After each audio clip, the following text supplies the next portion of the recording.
And welcome to the Redmen TV. It is daily news time once again, and we've got some actual transfer news, and we've got some rumours, and we've got some other news, and more news, and more news, Ross. News. It's all about the news, and here it is. We'll get straight into it then. Liverpool look like we are going to make Sepp Berg our first signing of the summer. He is a Dutch defender, 17 years old. You'll probably have seen it was reported yesterday by Neil Jones of Goal. It's since been reported by the Telegraph and by the Echo that Liverpool are looking to get a medical done and his signing wrapped up by the end of the week. As you can see, Liverpool have won the race to sign Dutch teenager Sepp Berg, with the defender due to undergo medical on Wednesday ahead of a £1.79 million move. Sampdoria actually had a bid rejected of £2.25 million there or thereabouts in January. It looks like Liverpool are going to be signing a 17-year-old centre-half who Bayern Munich wanted, Ross. We've got to be pleased with this, haven't we? I mean, the last time we signed a young centre-half like this was Joe Gomez, going on 4 years ago now. I know he's had his injury issues and stuff, but you can see that we picked the right player. And if Michael Edwards and his team of football scouts and everybody else that's involved have identified a 17-year-old centre-half, again, like we did with Keanu Hoover last summer, then we've got to be pleased that Liverpool are pushing through and trying to get this guy over the line before Bayern Munich firm up their interest. Yeah, there's several layers to this story, and I think they're all positive layers, aren't they? So I think it's not the name that we all wanted, clamoured for the first transfer of the window, but there's so many positives in the sense of the price, or the people that are also in for him. It shows he's got quality about him. If you're beating the likes of them to getting a sign, it shows where we're at as a club. It shows that we're thinking forward for in 2, 3, 4 years time, and for the price as well. In 5 years' time, even if he doesn't work out, you're probably going to get that money back. So from a business perspective, it makes sense to do that as well. He's Dutch, he's going to get on with Van Dijk as well. He'll probably put an arm around him in a few years' time when the Kirby development and they're playing together. It's all really good here. Yeah, so he's already played for the under-19s, Holland under-19s. He played 16 times in Visvol last season, the Eredivisie. He'd be looking to be brought in, and he'll probably play in the under-18s and then the under-23s, and then there's an opportunity for him to go to Melwood, depending on his developments and stuff. He played 4 games for the first team last season. So Great. Yeah. That's what you want, isn't it? It's not, we're not going to be singing and hanging off the rafters, as it were, with this signing, but I'm pleased that, it just shows that Liverpool are doing the right things again for me. Next story then, leave us your thoughts on that one actually in the comments section. Don't forget, we've got Redmen News. It's our brand new Liverpool news channel. It'll be launching soon. We've pinned the comment. Go over there and subscribe. 1,000 subscribers again. I asked for 1,000 last week when I was on the news show, and you delivered. You gave us about 1,500 subscribers. So thank you so much for people who are subscribing before the content's out there. We'll continue to do news on this channel for a little while, but go over there right now. There'll be a card. You can click it, subscribe, and then future all the Redmen TV news will be done over there. Before we carry on though, let's have a look at this one. Bruno Fernandes again. His odds have been slashed now, Ross Chanley, because that's what you do with odds. You slash them, don't you? Like some kind of sick horror film.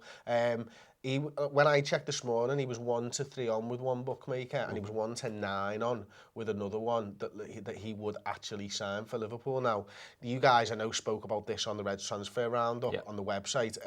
What did you find out about him? Well, he's been linked with Liverpool for the past few weeks, but the reason we spoke about him yesterday is because he was linked with Manchester United, and my question was, Liverpool kind of showed me blowing United out of the water when it comes to transfers. If we want that signing, or is it a negative that we're linked to the same players that they're after because they're having difficulties and stuff?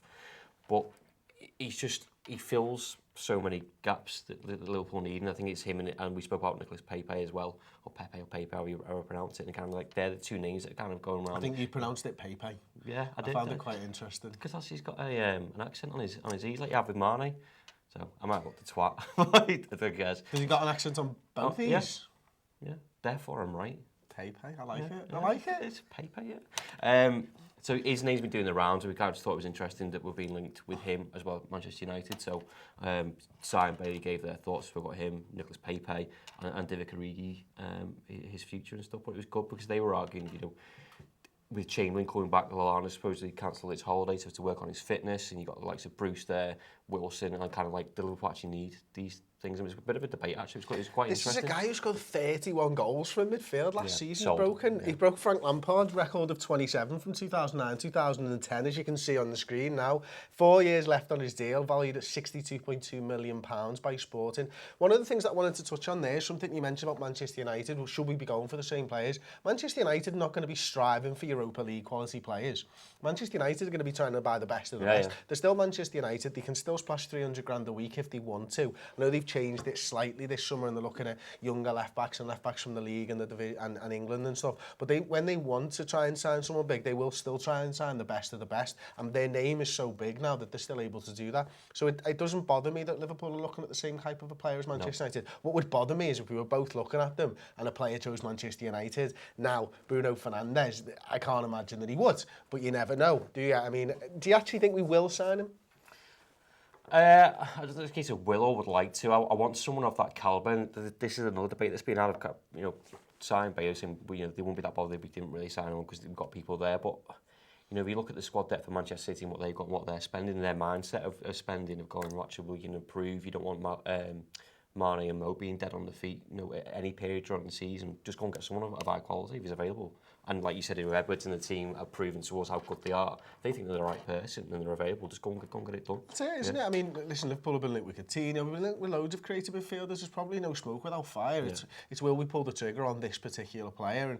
And, I want to see Liverpool sign the best of the best. I think Liverpool don't need to, but if you want to win the Premier League, I think you're going to have to spend a lot of money. A creative player scores goal from midfield. It's the one area of the team, and I understand why we didn't score a lot of goals from that area, and we didn't get a lot of assists from that area of the team. Obviously, to get the full-backs and everything that we speak about all the time, and everybody who watches Liverpool will know.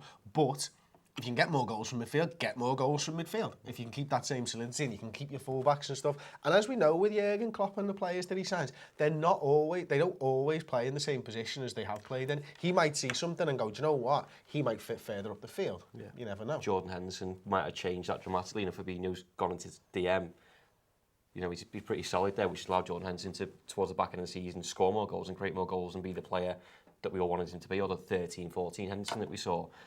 To add to that, the Chamberlain, Lallana and everyone else you got in there, then, I don't think it's going to be a case of struggling for game time either. And I don't think it's buying someone to go on the bench. I think it's buying someone to add to the rotation or to go into several positions that we can fill. And as Ross mentioned before, do go over and check out the Reds transfer roundup. It's nearly an hour long. We're doing 2 of those a week and the summer football show on the redmentv.com. It's £5 a month. First month is free. There's loads of exclusive interviews and back catalogue. People like Jurgen Klopp that we've spoken to, Oxlade-Chamberlain, Henderson, Lucas Leiva. It's well worth your money, and there's so much on there that you'll absolutely get your money's worth, even if you just went for that first month for free.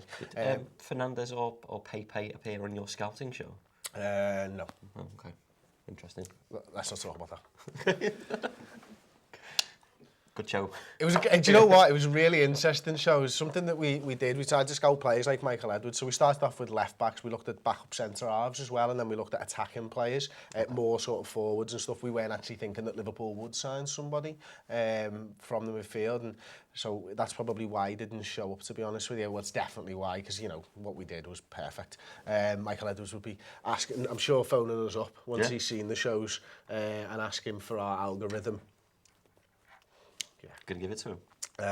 I mean, he could probably shit out a better algorithm, to be honest, than I've come up, me and Charlie came up with. But it was good fun to do, and 3 really good shows. One's out already, 2 to come out. Rafa Camacho, blow for Wolverhampton Wanderers, it says. This is because Sporting apparently want Rafa Camacho as well as Wolves. There's quite a few people. The Times are saying that Sporting Lisbon and Liverpool are holding talks over the transfer of Rafa Camacho. We know this 19-year-old's a good little winger. Didn't really like where he was positioned in the squad, I don't feel, last season. Looked at as more of a backup right back, feels like he's a forward player, wants to be a forward player and stuff, and I could understand why Wolves would be after him. Portuguese, they've got a lot of Portuguese influence with the agents and stuff like that, but if Sporting come in, I know that he was a Sporting fan, I believe, Camacho and stuff, so that'd be quite interesting to see if he goes there. One story on Simon Mignolet, in fact 2 stories, apologies, on Simon Mignolet.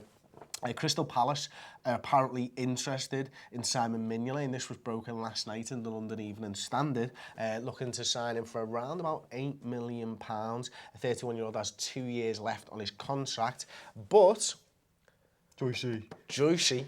Paul Joyce of the Times has come out and said that Simon Mignolet is set to stay with Liverpool after impressing Jurgen Klopp. And I find this really interesting, Ross, for two reasons.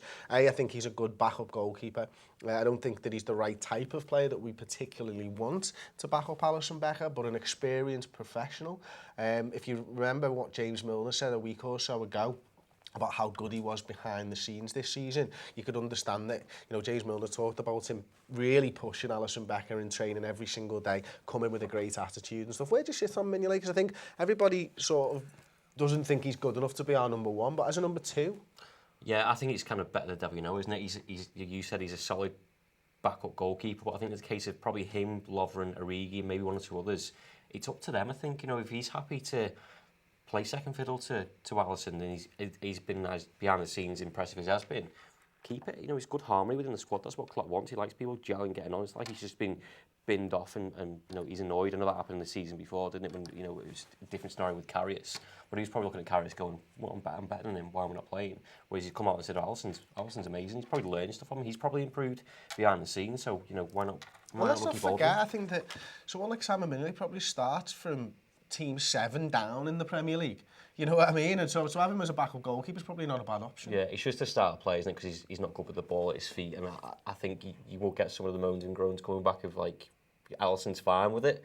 He's not, because he's probably got baggage of making mistakes and stuff. But he does, yeah. One final news story, and I think it's very important that we do cover this today, is David Duckenfield is to face a Hillsborough retrial. The match commander on the day of the Hillsborough disaster, David Duckenfield, is to face a retrial. Duckenfield had been charged with gross negligence, manslaughter, in relation to the deaths of 95 of the 96 Liverpool supporters who lost their lives at the tragedy on April 15th, 1989. Due to the law in 1989, the former chief superintendent had not been charged with the manslaughter of Tony Bland, because he died more than a year and a day after the disaster occurred. However, in April of this year, a jury failed to reach a verdict after 8 days of deliberations following the initial 2-month trial. The Crown Prosecution Service applied for a retrial following the conclusion of the initial trial, which was granted by Sir Peter Obenshot on Tuesday morning. The retrial is due to begin on October the 7th at Preston Crown Court, and I would urge everybody to not talk about this on social media and stuff. You really can affect the trial. It can make it can harm the trial, so we'll leave it there for that one. But it's a very important story. If you want to know more, Google it, read into it, and if you want to know why you can't talk about it on social media, literally just Google why you shouldn't talk about Hillsborough on social media, and there's so many places that will tell you exactly why much better than I can. So we're going to get into some of the comments before we wrap it up. We've got a few minutes left. Tom, have you got anything for me on the very first one, which was the centre-back? I do. Banana Drama says Hoover and Vandenberg equals future Dutch partnership. It does, yeah. I mean, sold. Well, it depends how long Van Dijk decides he's playing for, to be perfectly honest with you, because he's Dutch as well, and if he wants to play for 20 years, then they've got to be bloody good to displace him. Apologies. Yeah, I mean, this is something that we, you know, having an understanding with somebody and having the same cultural sort of growing up in the same culture and stuff like that, that's got to be good for it, hasn't it? I mean, these two lads will probably have played with each other at different age groups throughout Holland and stuff like that, so probably maybe a little word in each other's ears and stuff as well before the transfer hopefully goes through.